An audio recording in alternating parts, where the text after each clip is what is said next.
Welcome to the Driveway Beers podcast with Mike and Alex. Thank you for joining us, and we hope you enjoy the show.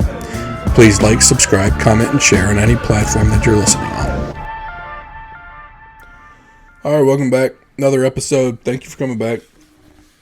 Please like, subscribe, comment, share.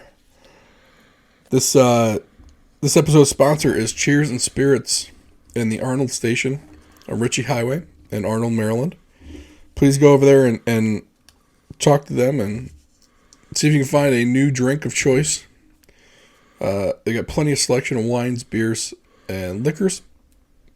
Very helpful folks over there. They'll help you if you kind of tell them what you're looking for, they'll be able to point you in the right direction. So Cheers and Spirits in the Arnold Station Plaza in Arnold, Maryland, 21012.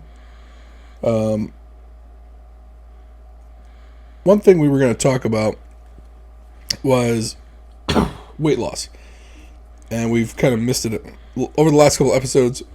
Excuse me.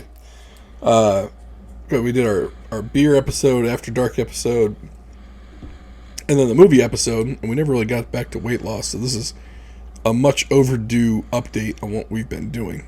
So for me, in my case, I went and finally saw the doctor, which was great. He probably let me know that he is not a naturopath doctor, like I thought he was. But he is kind of a holistic medicine doctor. I don't even know what to call him. Is he an MD? Yes, he is an MD. Okay. Not that I really care about letters, but he's not like a PhD in free spirits. From, No. From in weed and acupuncture from Sally Struthers University.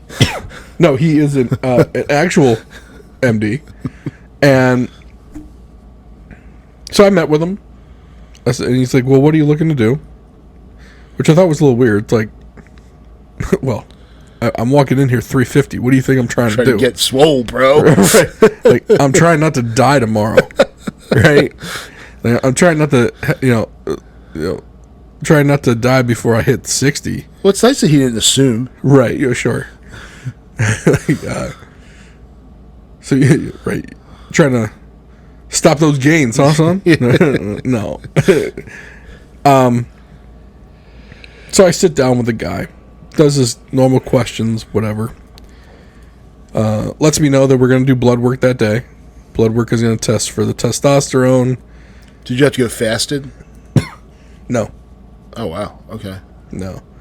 Or at least he didn't ask me to. I mean, maybe I should have. I don't know. But maybe you should have eaten like a pound of Skittles before you went in there. Maybe. Well, hey.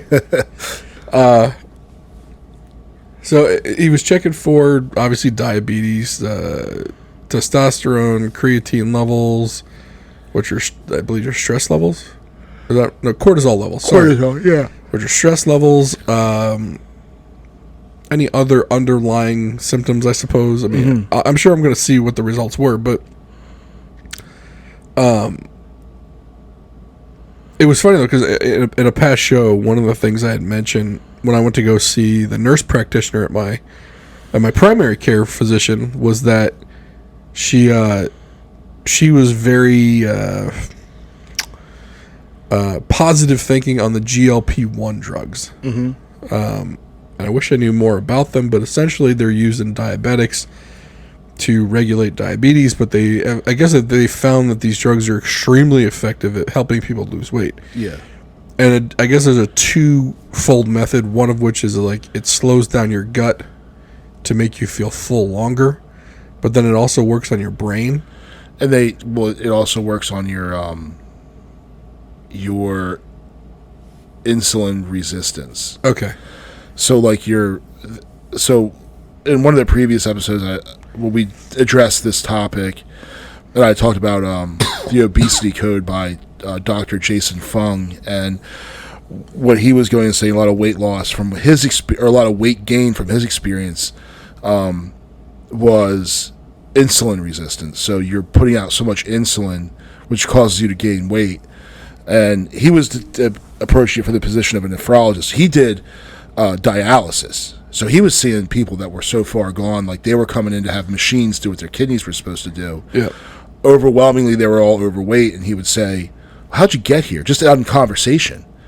And they'd all tried the caloric deficits, all this other stuff. So that's where he kind of developed this intermittent fasting type of deal, and kind of put some thought behind it.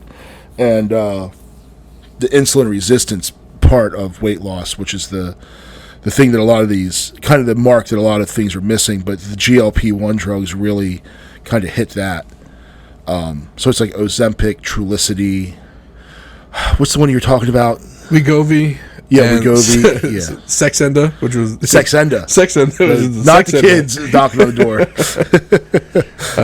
Yeah. And the funny part is that both the nurse practitioner and this doctor both mentioned Wegovy. Or Wegovy. I don't know. Wegovy. My doctor said Wegovy. Wegovy. Okay. She's So pretty smart. the nurse practitioner said Wegovy. This guy said Wegovy. So maybe I shouldn't be seeing him because he can't pronounce words. Yeah. But was it the cool whip? right, cool. Whip. Cool whip. You probably got some pretty bad pop on that last one. So he pretty much says, okay, I want to put you on one of those. And of course, my insurance, being what it is, they won't cover the GLP-1 drugs for weight loss, but they will cover them for pre-diabetics. So of course, he's like, you're pre-diabetic. I don't even need to see the blood work. Yeah. Puts it on my chart. I said, okay, well, let me call the insurance company and see if they will cover this drug, because this drug is like $1,300 a shot. Oh, wow. And you need one shot per week. Ooh. Yeah. So this could get expensive quick. Yeah. So I called the insurance company, and the insurance company says, oh, we need to send you over to the pharmacy benefit manager, which is CVS Caremark for me. I call CVS Caremark. They say, oh, this isn't covered under your pharmacy benefits, but it is covered under your medical. Uh-huh. I'm like a medical device? And she said, yes. She goes, so we don't cover it under pharmacy benefits. You got to call your insurance company back and tell them it's covered under your medical coverage. What, like a prosthetic limb? Basically. What a disaster. So I spent like 40 minutes on hold with my insurance company to begin with, just for them to send me over to the pharmacy benefit manager, where I spent another 40 minutes on hold. I now call back the insurance company. I spent 25 minutes on hold just to talk to another guy or another lady. And I said, okay, look, I called here earlier. They sent me over to the pharmacy benefit lady. Pharmacy benefit lady told me to call back and say that this drug is covered under the medical plan. Is this correct? Mm-hmm. And she said, oh, yeah, it is. I was like, why didn't the first person tell me that? But anyway, so I found out this drug is covered for pre-diabetes under my medical plan, which means I'm not really sure what that means yet. So my doctor's going to put it in to get covered through my medical, which is strange because he doesn't take insurance for his visit pays, like for his visits, but he'll submit things to insurance for the medicine. Yeah. So right now we're waiting to see if it gets approved via the medical part of my insurance, and then it's a matter of where can I pick it up and get it from? Yeah. Because normally I would just go to CVS pick it up. Mm-hmm. But I'm not sure if it's a nurse has to inject it or if I can inject it at home. So if it's like Ozempic or Trulicity, you can inject it because they, you have to keep it in the refrigerator, and it's almost like an EpiPen type of deal that it comes in. Yeah. So you can, I imagine you do it yourself. I would hope so.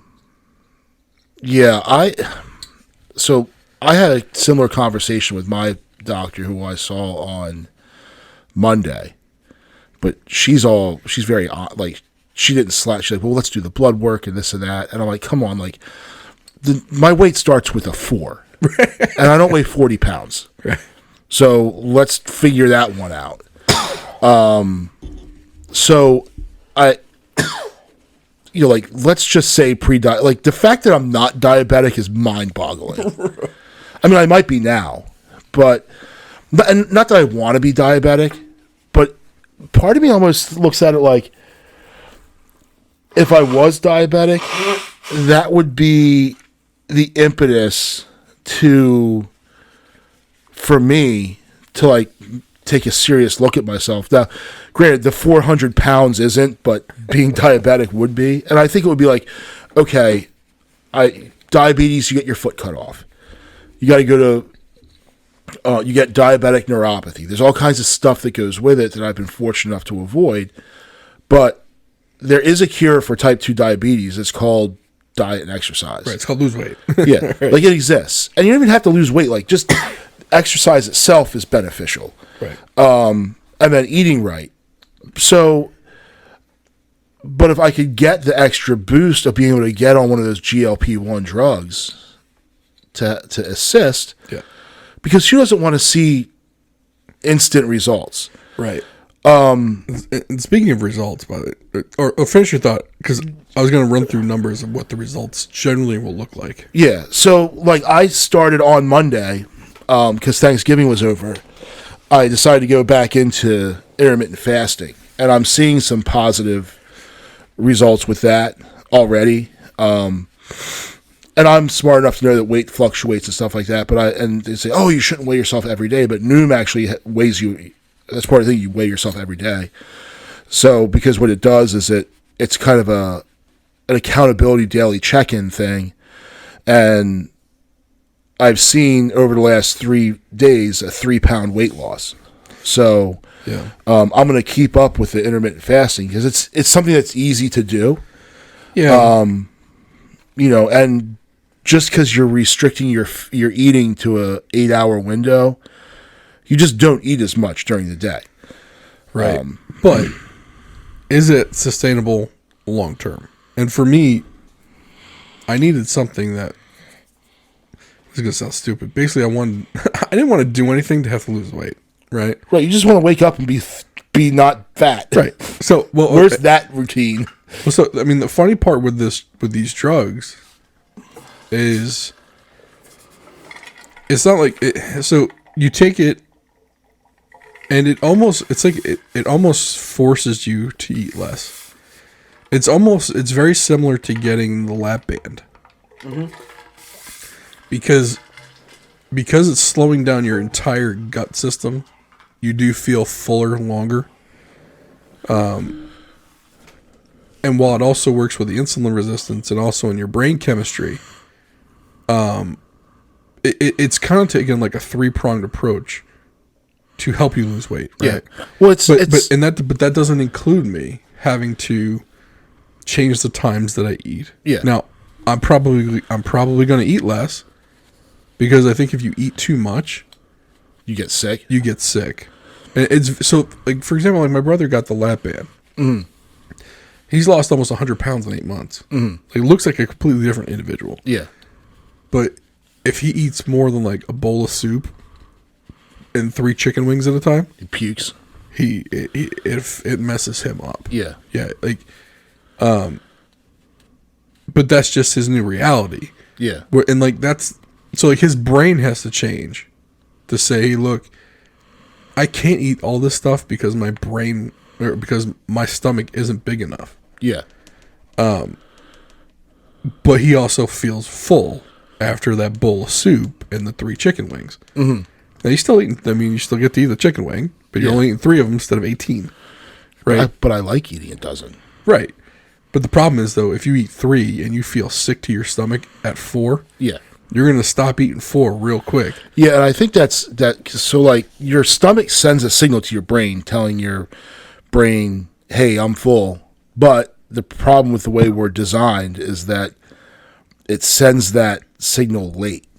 So it's almost like you're pre-wired to overeat. Right. And if I get into some food that I like, so we're talking French fries, maybe some house lo mein or fried rice. You eat your fried rice, you start getting down in the container. There's just like that little bit left, and you're like, do I really want to save it? No. It's not going to be any good. You put fried rice in the refrigerator, it dries out.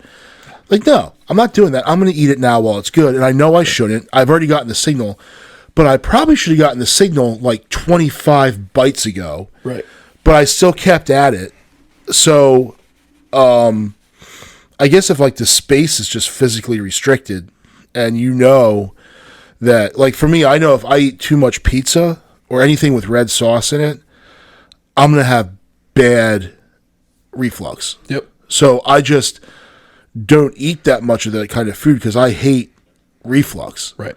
Like it'll be so bad, like it'll wake me up, like as I'm choking on my own reflux. Yes. I definitely had that. Yeah. It's and then it's down your esophagus, it burns. You're like, people die like this? This seems like an awful way to go. And you can't get rid of that taste. Yeah. For like hours. Yeah. At least you can't go back to sleep. No. Because now your throat's burning. Yeah. Your mouth tastes like garbage no matter how many times you brush your teeth. Yeah. How many times you gargled.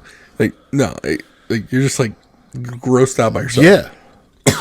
Yeah. But the thing is, though, the next time there's pizza, you think twice about it. But I'm still doing it. Hell yeah, I'm doing it because I'm not going to let that food beat me. Right. Like, doggy bags are for bitches. we're killing it. Although, I will say this. Our local pizza place right around the corner, I stopped going. Oh, yeah? That sauce, I think, is disgusting. What about the other place? The one up by Cheers and Spirits? Yeah. Our sponsor? Yeah. I like them. Yeah. Their sauce doesn't do to me what the other place does. Right. Yeah. Now, them and the other one that sounds like the other one. That's okay, too. Okay. Which, why they named it that, I don't know. Like, it's like 2 letters difference. It's like, come on, guys. Yeah. But anyway, so he's going to put me on that drug soon.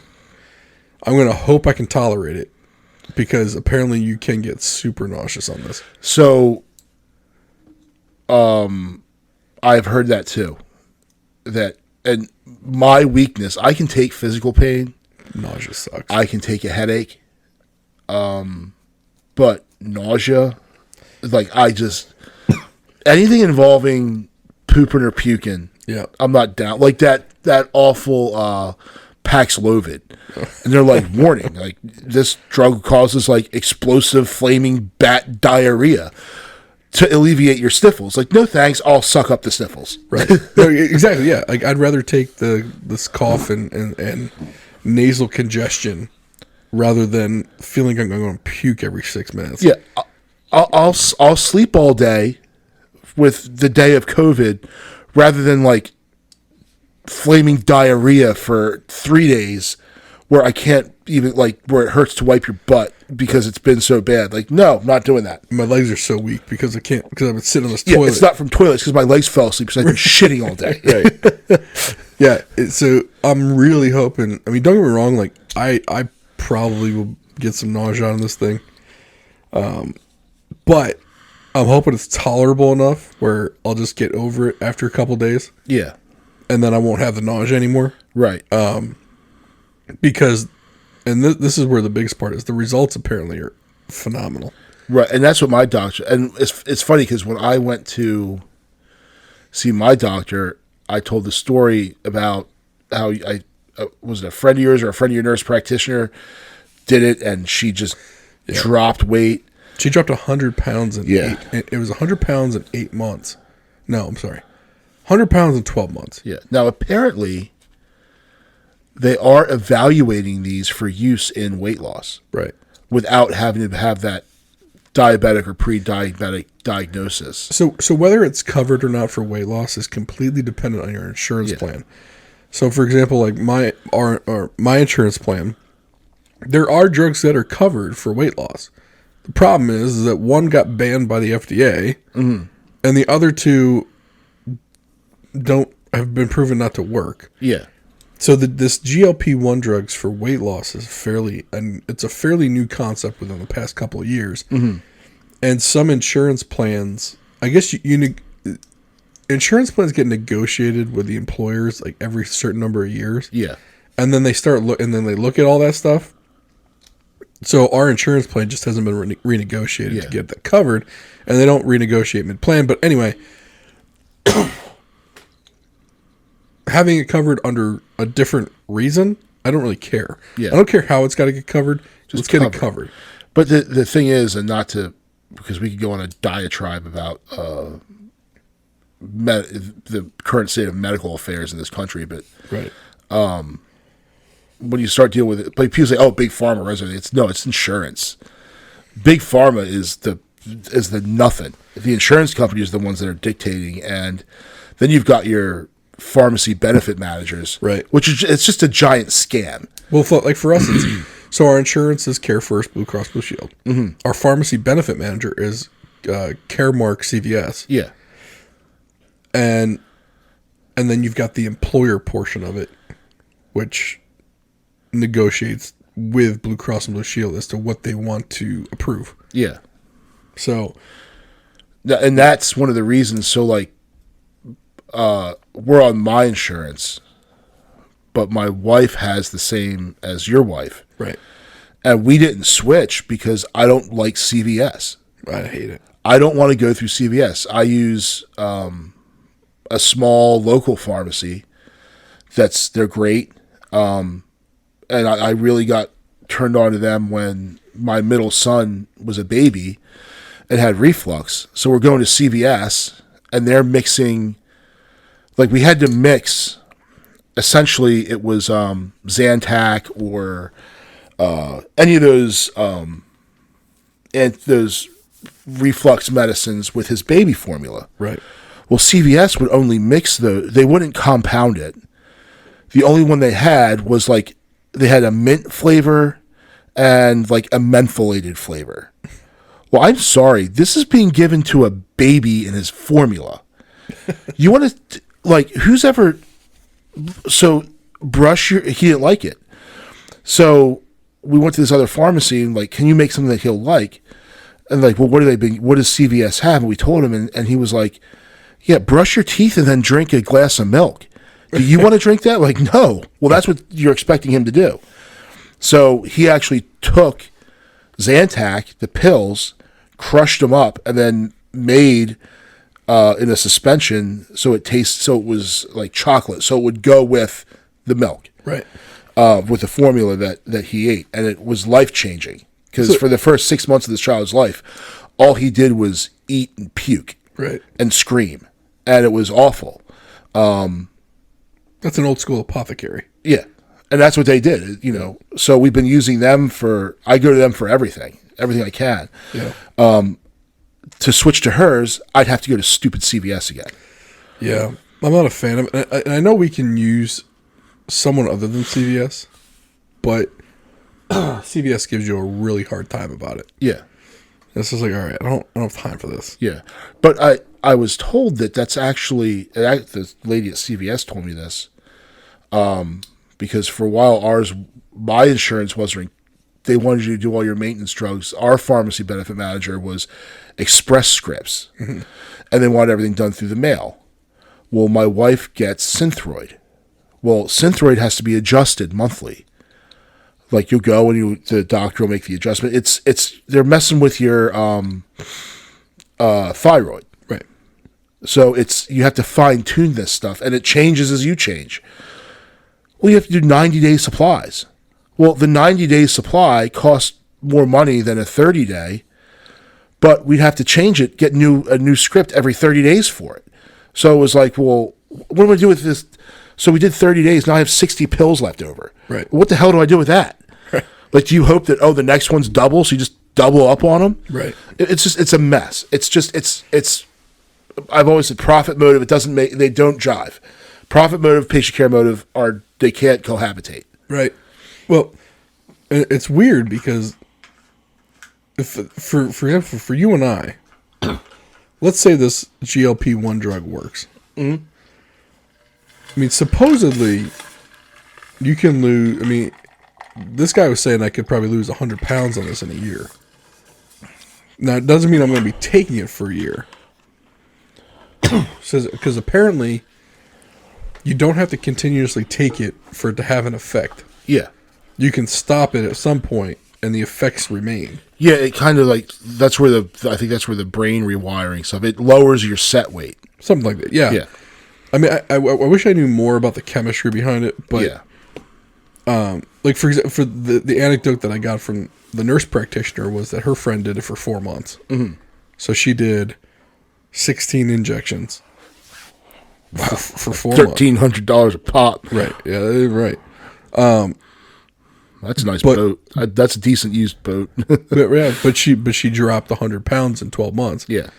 Look, if I knew that the results were I could drop 100 pounds in 12 months, I'll deal with some nausea for a little bit. Yeah. You know what I mean? Like, it's going to suck. I'm not going to be happy about it. I'm probably going to be a grump to be around. You're already a grump to be around. I probably am. But if I know the lights at the end of the tunnel definitively, yeah.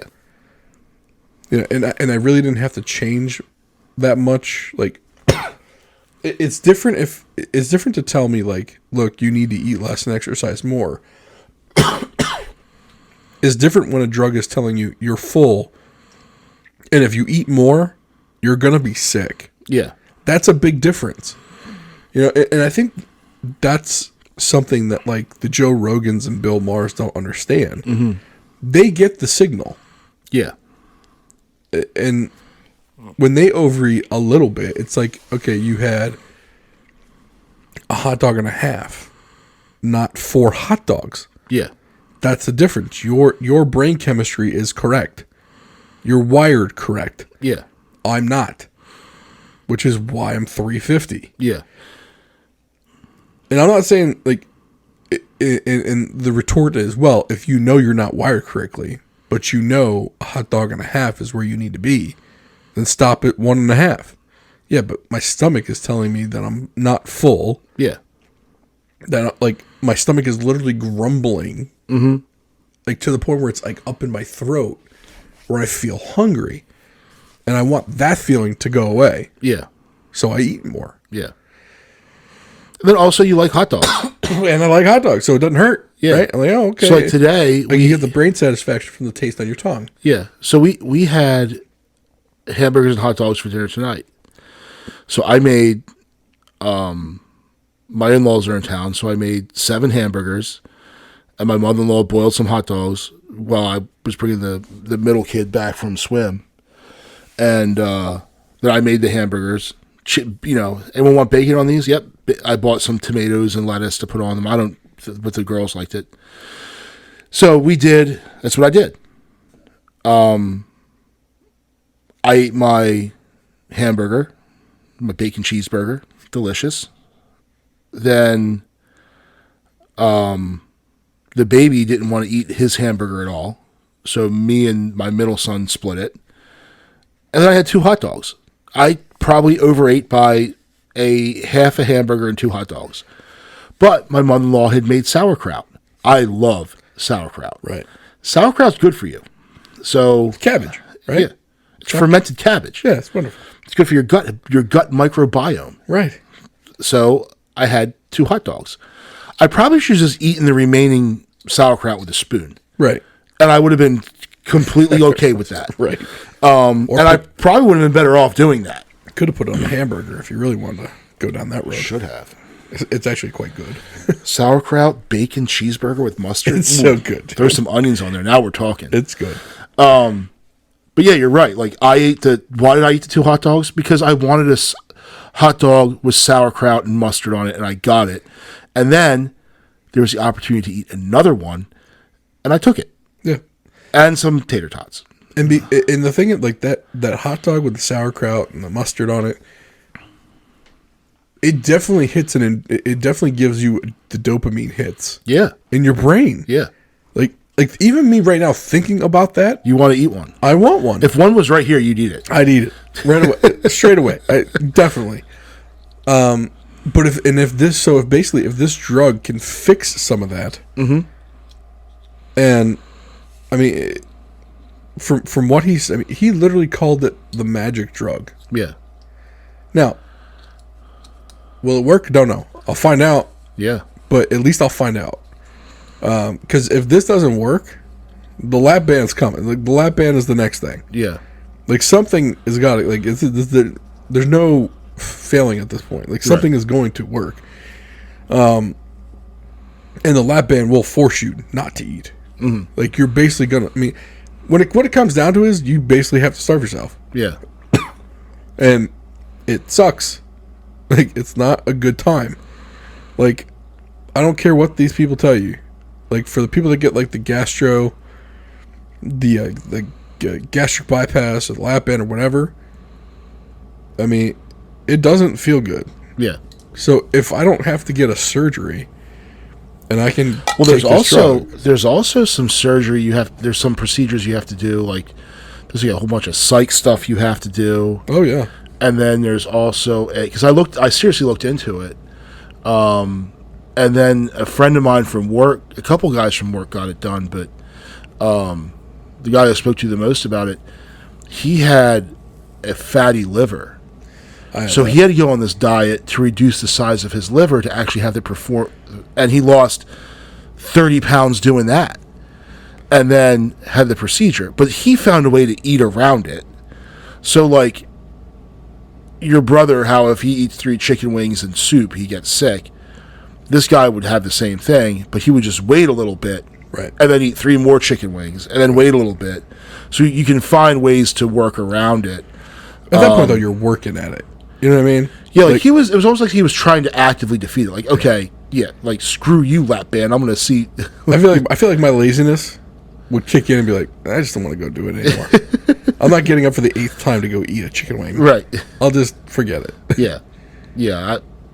So my whole thing with that is like I keep telling myself I gotta give myself another chance. I've been saying it for 10 years. Before it's like I want to go. I'm going into my 40s fat. I don't want to continue through my 40s fat. Well, that was 3 trips around the sun ago. Right. And every summer at the pool, I'm like, this is my last summer being a fat ass here, and I want to go and come. And not that I'm thinking about coming in like ripped abs and all that stuff. That ship has sailed. Right. Right. It was the Peyton Manning commercial where he's like, if you think you're gonna have like, rock hard abs and you're not 26, it's probably not happening for you. Yeah, the 3 guys at the pool that have the rock hard abs, fuck them. Yeah. All right. And one of them's a really nice dude. But I'm sure he's great. Screw him. I'm sure he's a he lovely individual. He knows who he is. Yeah. Listen, I'm sure they're all lovely individuals, to be honest with you. Yeah. But, the skinny phobia, what is that? Is that a thing? Skinny shaming. Skinny shaming? It's actually, it's funny that you see that because there are people like, who was the singer? Adele lost all that weight. Yeah. And then there were people were saying, how could you do that? Like, what? Right. She did something positive for her health. And then there's a group of people that's saying, like, fitness is racist. Like, come on. What? Now adjectives are racist? Like, right. Well, I guess, like, so, you remember Rebel Wilson? Yeah, she dropped a ton of weight. She dropped a ton of weight, and she started a clothing line. And apparently, her clothes didn't go above the XL size. And they said, "Oh my God, you're turning into what they wanted you to be, and you why don't you make clothes that are for bigger girls like you used to be?" Well, because she ain't that anymore. I mean, well, then there's a bunch of. You ever see Libs at TikTok? Yeah. Okay, so there was a girl on there saying that if you don't want to date fat girls, that you're fat phobic. Right. I'm like, you can't help what you're attracted to, but no, whatever. So, well, I mean, please. So I'm going to tell all the skinny girls that didn't date me that they were fat phobic. That's right. Not that I'm in the market, ladies. Easy. Hey, slow down. Look, don't send all the fan mail that quick. Don't be sliding into my DMs. Yeah, I don't want to see. We don't need all the emails. Like, hey, Mike's on the market? No, Mike's not on the market. He is taken. Yeah, no. I'm just saying. From the 2 practitioners that I've seen, not one of them say this doesn't work. Yeah, and now if you were to add mine, and now that's 3. Right. So we have 3 medical professionals. Yeah, 3 out of 3 medical professionals. Yeah. That's right. Yeah, this is a toothpaste commercial. 3 out of 3 medical professionals. Not one has said this hasn't worked for someone. Yeah, which leads me to be optimistic. Yeah, but I have a feeling. What is it? No pain, no gain, right? Yeah. Or no pain, no loss in this situation. Mm-hmm. So I've got a feeling there are going to be some hiccups in this. But Yeah, the guy told me, he goes, you should expect to lose between 10 to 15 pounds a month. Yeah. At least in the beginning months. Well, for me, let's say I lose 15. Mm-hmm. That's, in 2 months, that's 30 pounds. Yeah. That's just under 10% of my body weight. Yeah. I mean, if I go through and I'm losing 10 pounds a month, then the mentality becomes, okay, well, in 10 months, that's 100 pounds. Mm-hmm. Is that math right? 10 pounds, 10 months, 100 pounds. It's pretty simple math. Okay. That puts me down to 250. Mm-hmm. I haven't been 250 since college. Now, when I talked to the doctor, he's like, well, you should be less than 250. He goes, don't get me wrong. He goes, you're not going to be under 200 pounds. He goes, you're not built that way. Yeah. He goes, you're a pretty thick individual. And I was like, well, I am. But he said, if you get down to about 225, he goes, that's probably where your lowest is going to be. Mm-hmm. Which I thought was strange, because every other doctor you go to, they're like, oh, well, you're 5'9", you should be 170 pounds. Yeah, according to the chart that was written in 1952. Right. Like, I'm sorry, like this guy actually takes into consideration DNA, right? Yeah. Because he asked me, he said, well, what was your dad's body type? And I said, you're looking at it. Yeah. I said, except he was a lot smaller, mm-hmm. but he had the same kind of broad shoulders, short squattiness type of deal, whatever. And he goes, your brother? I said, same thing with my brother. Except he got the lap band, but before that, same body type. My uncle, same body type. Yeah. My dad's dad, same body. Like, you could literally line us up, and it was just a different size of the same body. Right. Now, my mother's side, that's a different body style, mm-hmm. and I didn't get that. Yeah. My brother didn't either. But there's no denying that some genetics played into this. Mm-hmm. But on the same thing, I mean, my dad's dad died at 75. My dad's brother, my uncle, mm-hmm. mid-60s from diabetes. Mm-hmm. My dad, 74 from colon cancer. Yeah. So if I have those genes, unless I get this under control, look, mid-60s might be it for me. Well, my dad was died at 63, and my mother was 70. So, now my dad was lung cancer, and I don't smoke. So my dad was colon cancer. Yeah. So I'm thinking, okay, but my mother, she was uterine cancer that she just ignored. So I think, well, I'm 43, so I'm starting to run out of runway. Yep. Like, I don't want to die at 63. And that, like what you just said there, that messes with my head. Yeah. Like there are certain nights where that's caused a not a full blown panic attack, but there's definitely been like an oh snap moment. Yeah. And it lingers for a while. Mm-hmm. Because then you're worried, like, well, is it going to happen tomorrow? Where am I going to be? Yeah. Am I going to be somewhere comfortable, somewhere safe, or am I going to be out and about? Right. Like I don't want this to happen when I'm out and about. Like, all those thoughts now start going through your head over this one thing. Yeah. So, if this can alleviate some of that, which it probably won't, because that's more mental health than anything else. Mm-hmm. But if it can help a little bit, where you don't think, the next 10 years is it. But at least you're going to feel better. Right. And the other thing is, like, when you think about all this stuff, and I think a fundamental switch that we all have to hit is when you're thinking about your diet. And I'm not talking about diet like I'm going to do the X diet or the Y diet, just eating better food. And regardless of what you do, you should just eat better food. Because you're going to, I know that when I've done, like a paleo type of thing or Whole30, I was eating like actual real good food. I felt great. Like, I slept better. I pooped better. I lost some weight, which was nice too. But everything was better. So if you start thinking of it, I'm I want to lose weight so I can look like X. No. You want to do this. You want to improve your health. And that's so you feel better. So if you can feel better by just eliminating junk food, not all of it, just choose to not eat junk food most of the time. Right. But you have to be able to. But the thing is, our brains are wired to seek that type of food because it gives you a dopamine hit. So that oatmeal cream pie, like I have some oatmeal cream pies in the house right now. Right. When I get back, I'm seriously going to want to go eat one, but I'm outside of my 8-hour eating window, so I'm going to really have to fight myself to not do it. Right. Because I want that dopamine hit.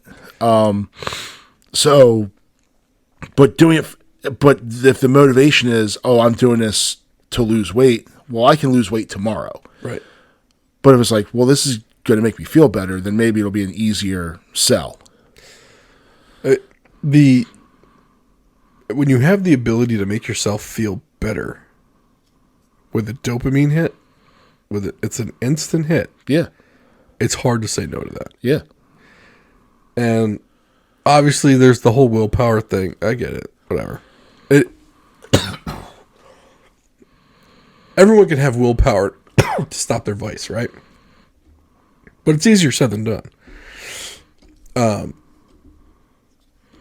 But maybe this drug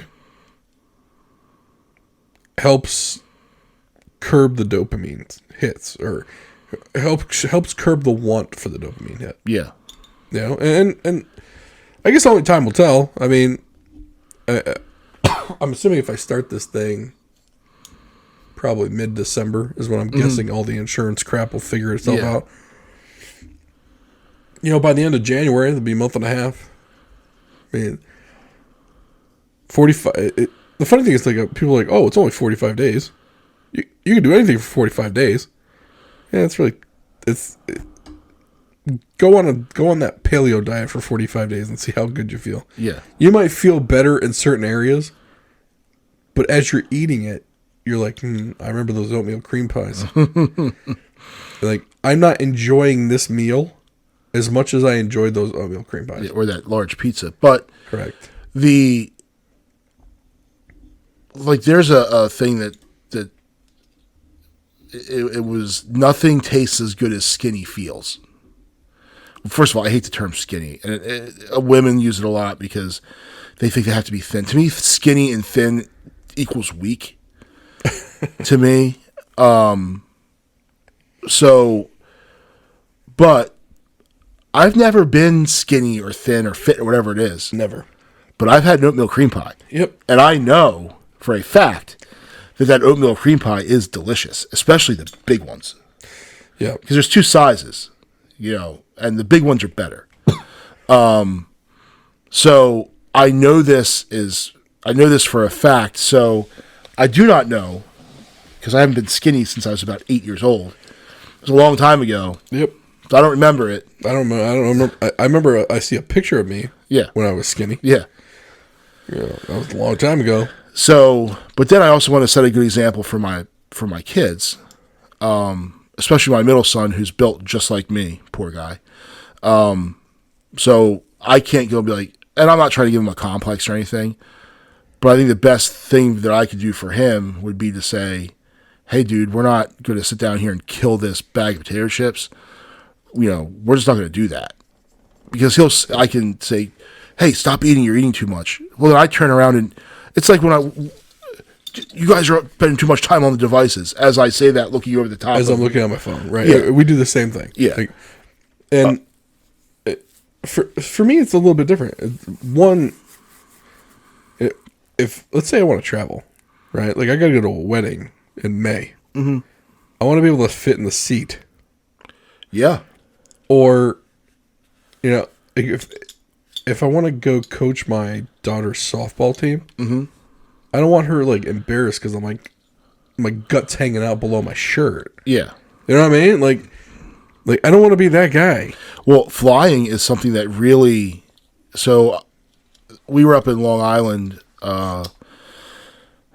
maybe about a month ago, and I think my wife and my in-law, my mother and father-in-law, sister-in-law, they went to it wasn't a funeral, it was like a celebration of life type of deal. Sure.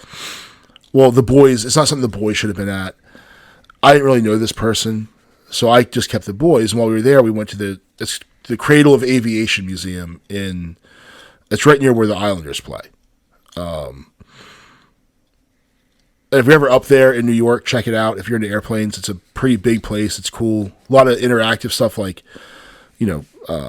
cockpits airplanes that the kids can actually get inside and manipulate it's all museum stuff, but stuff that they have fun, and you can get in there too. So, but they had a cross section of an airliner's, 3-and-3, like it was a 707. And the kids sat down, like, Daddy, sit down with us. I couldn't fit in the seat. Right. Now, these were seats that were exit row seats.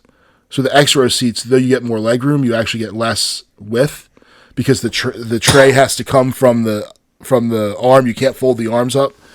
So, but I couldn't fit in it. I could not physically fit. And I thought, God, because we're talking about taking a cruise out of Lauderdale and stuff, I was like, I'm not going to be able to fly down there. How am I going to get that? How am I going to get this down there? Yeah. And I don't want to buy I don't want to be that fat guy that people take pictures of. Or how about like when last time I was on a flight, I hid the seatbelt under my gut so that the flight attendant wouldn't see that it wasn't buckled in, so that she'd make me get the extender. Yeah. So I was just like, I'm kind of hiding it there. I'm like, and I've got my hand over the buckle so she can't see it. When I board a plane, before I even sit down, I say, "Hey, can I have a fat boy belt?" And they're like, "Oh yeah, sure. Here you go." Yeah. You know how to use it? Yep. I just asked for it. Well, so apparently you can't sit in the exit row. You can't if you need the extender because you can't get out that. They say that you can't get out that hole. Right. Trust me, I'm getting out. Yeah. No one else is, but the top of me is. My legs might burn up. But we will get out. Trust me. I will widen this hole on this plane if I have to. We ain't getting stuck in here. But yeah, you can't sit there, and it's like because that's one of the disqualifiers. If you need the seatbelt extender, you can't fit there. But not to mention the fact that it's just so damn uncomfortable. Now I'm tall anyway. So I'm not comfortable to begin with, and then to have to ask for the seatbelt extender, and my poor wife has to I'm all over her. So, yeah, same here. It's just it's a shitty time. Yeah, to have to deal with all that. And the funny thing, even someone who's got an RV. I could drive to Florida, and I could drive to Florida in relative comfort. It's going to take me 2 days. Yeah. Or I can fly from Baltimore to Fort Lauderdale in 2.5 hours. Yeah. I would rather do the 2.5 hours. Yeah. But if they don't have, you can fly first class, where you're going to pay $1,000 on something that could have cost you like $1.50. Right, but Southwest doesn't have first class. No. So now you're flying Delta or American or some other thing, and even the other day, my wife was saying she wanted next year's our 15-year wedding anniversary or whatever anniversary, and she said, "What do you think about going to Greece?" I was like, "Well, one, I don't want to go. Yeah, I don't want to deal with that. One, everything's smaller in Europe to begin with. It is. So me at this size, just in the back of my mind, I'm going, look, if I'm going to be on this drug, and I need to be on it for 4 months, I need 4 months of nothing. Yeah. If I'm going to be miserable while I'm on it, I want to be home and miserable. And really, after the holidays is a perfect time to be home and miserable because the months of January, February, and March around here is just a cold gray bucket of suck. Right. But now I am not one of those guys that says, "Oh, I'm going to wait for the holidays." It's Thanksgiving. We had our Thanksgiving. I don't like Thanksgiving food, so I'm not pigging out. Around Christmas time, Yeah, Christmas Eve we'll go to my wife's cousin's place and have a big. But that's one night. And the thing is, you can go. I don't care what program you're on or anything like that. Like if you're doing keto, like that one night is going to knock you out of ketosis. In a couple of days, you'll be back into it. Let yourself do it. Let yourself drink the beer, drink the wine, eat the desserts, because it's one day. Right. Say you go away and it's a week you kind of binge out. You come back, you just jump right back into it. Well, but I think with this drug, though, I don't think you're going to be able to do that. Yeah.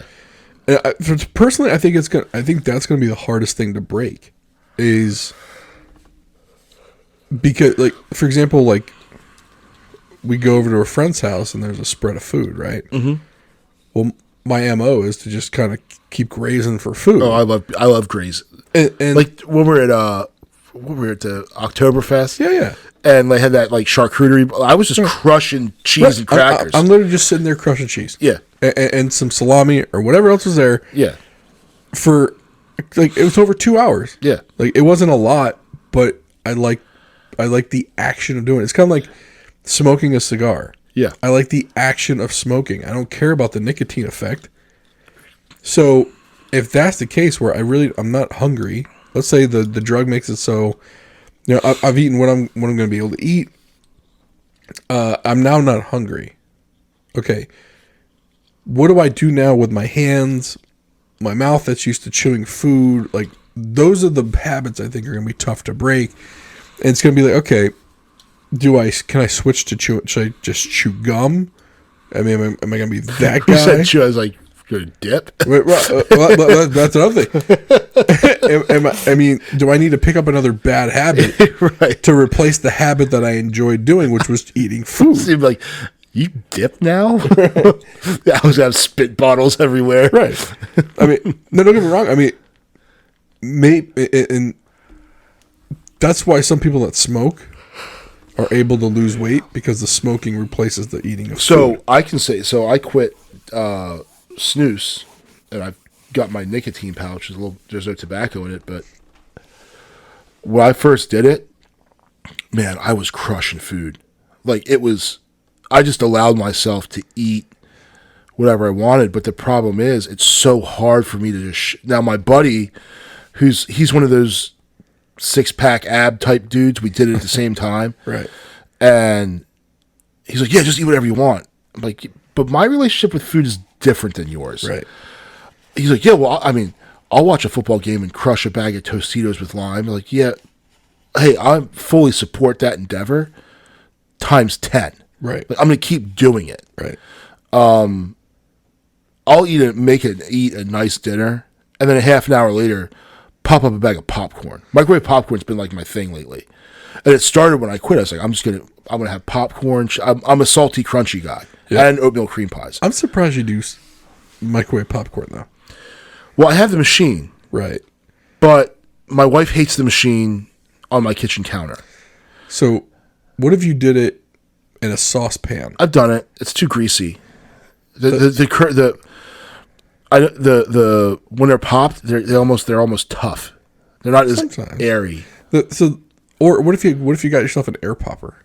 So what I have done, and anyone that's looking for a little rainy day project with the kids, you take a regular brown paper bag, like a lunch bag, put like 1/8 of a cup of popcorn kernels in it, fold it over, put it in the microwave for 2 minutes, and it'll pop up. Yeah. And then you melt butter and put the butter on it. Because the problem with the microwave popcorn, like the pre-made, like Overrun Buck or whatever, the stuff they put in the bag to make it pop is like carcinogens. It's all bad. Yeah, it's not good. Yeah, there's some bad. Yeah, there was that one dude that sued because he would. What was he? He was eating. Like he'd open the bag and like inhale the steam, and he got cancer from it. Yeah. But they're like, that's the only time. It turned out the dude was like eating like 8 bags of popcorn a day. Right.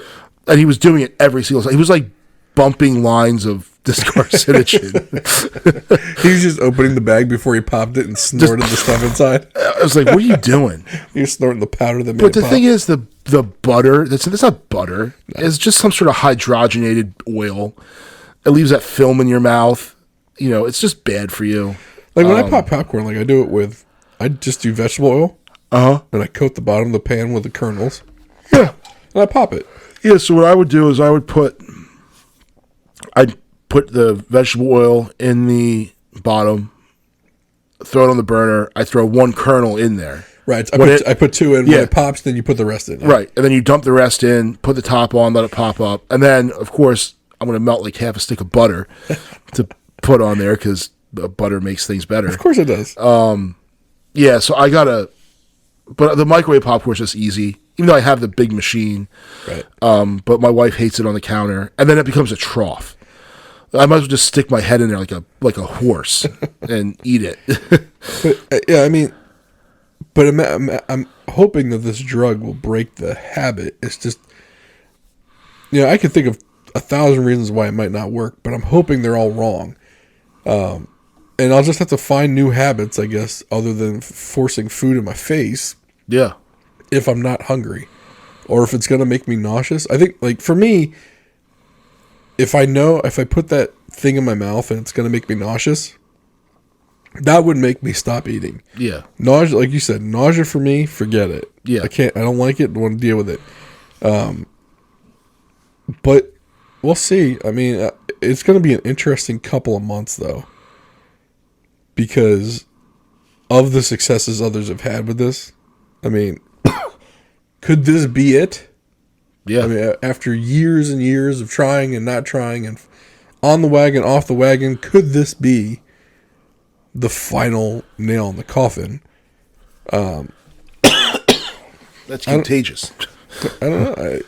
But the thing is, though, if it works, and if this becomes like the next thing that can help people lose weight, how is, I'm always looking for the conspiracy, and there's a lot of money to be made off of people being fat. Listen, there's no shortage of fat people. Yeah. And if you could, I mean, think about that. Like there was no shortage of guys that wanted rock hard dicks. Mm-hmm. And so Viagra and Cialis sold like hotcakes. Oh, yeah. Well, imagine the number of people that want to lose weight. Yeah. I mean, what was the obesity rate? Like 60% of America? Yeah, and it's funny. I was just listening to, I've talked about him before, Andrew Huberman. If you ever get a chance, check his show out. Believe me, Huberman's not giving us anything, but maybe it'll pick up. But if you are listening, Dr. Huberman, you got a good show. But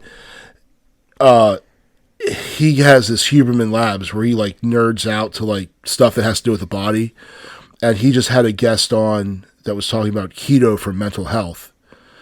And between the two of them, in their conversation, talking about obesity, and this guy who's a psychiatrist, he actually said like obesity is going to become the number one health problem and maybe like national security issue that we're going to face.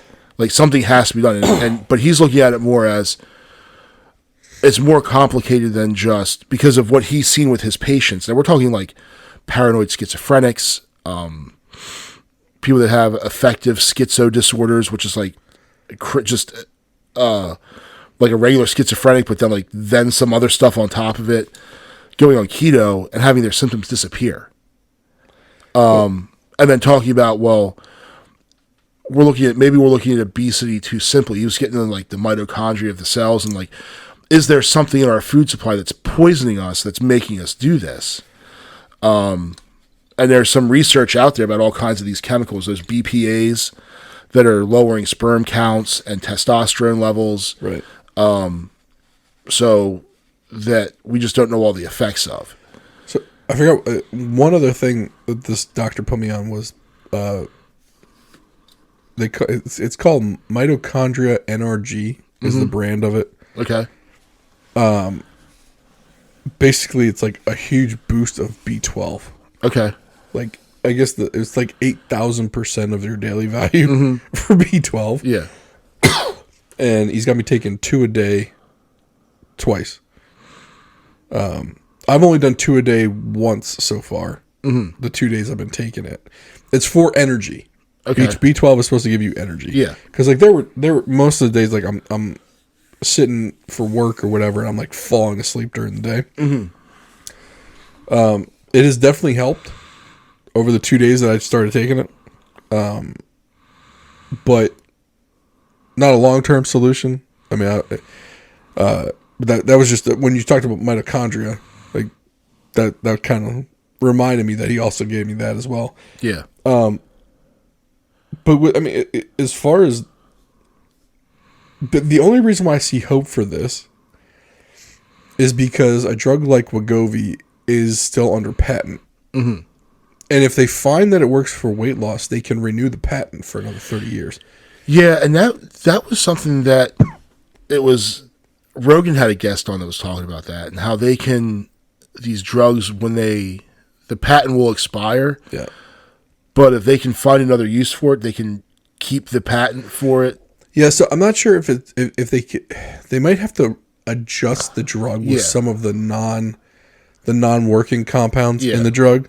Like they'll add like hydrochloride or something in it. Yeah. Like it doesn't do anything to the drug, but it adjusts the compound enough where they can get another patent for it. Yeah. But my thing is, if you have 60% of the country is obese, I mean, what other drug are you starting off with where you have 60% of the population to quote unquote cure? Yeah. Right? You would the profits on that thing would be through the moon. Mm-hmm. Well before the 30 years is up. Yeah. That's my only I don't want to say hope, but because we always talked about there's no money in the cure. Yeah. Well, if kids are growing up obese and adults are obese, you have almost an endless supply of obese people. Oh yeah. But I mean, you're starting off with over 160, 170 million obese people in this country. That's a lot of money, especially when the drug costs over $1,000 a shot. Yeah. I mean, think about it, 180 million, 160, 180 million people. Let's say they're on it for 4 months. Yeah, $16,000 per person. Mm-hmm. Yeah. At a minimum. Yeah. I mean, profits through the roof for 30 years. Yeah. And then when the drug goes off patent, okay. Yeah. Whatever. I mean, it's just like, I mean, there's generic Viagra now too, right? And like they made their money off the boner pills. Yeah. They'll make their money off of this, and they'll find or create another thing for you to have an ailment with, that they'll create another drug for you to have to solve that with problem. The next restless leg syndrome drug. Well, I mean, everyone's going to be depressed. Yeah. So everyone's going to get an SSRI. Yeah. Or a different SSRI or whatever the next iteration of those are, because Zoloft is already generic, or Xanax is generic. You can't make money off of that anymore. Yeah. Or what they're going to do is they're going to find a way to make you feel like you need the name brand. Like you need Fruit Loops. You don't need Fruitios. You need these Fruit Loops because Fruit Loops is what works. Yeah. Fruitios is just a little bit off. Yeah. It might not work. Kind of works, but it kind of doesn't. Right. Right. And so, if the pharmaceutical company can turn this into a huge moneymaker, they will. Yeah. I have no idea where the trials are with this. I don't know any of that. All I know is that we've talked to 3 medical professionals, actual practitioners with patients. Right. All 3 have said this is the magic pill. Mm-hmm. And everyone was always asking, if there was a magic pill that could make you lose weight, would you take it? Heck yes.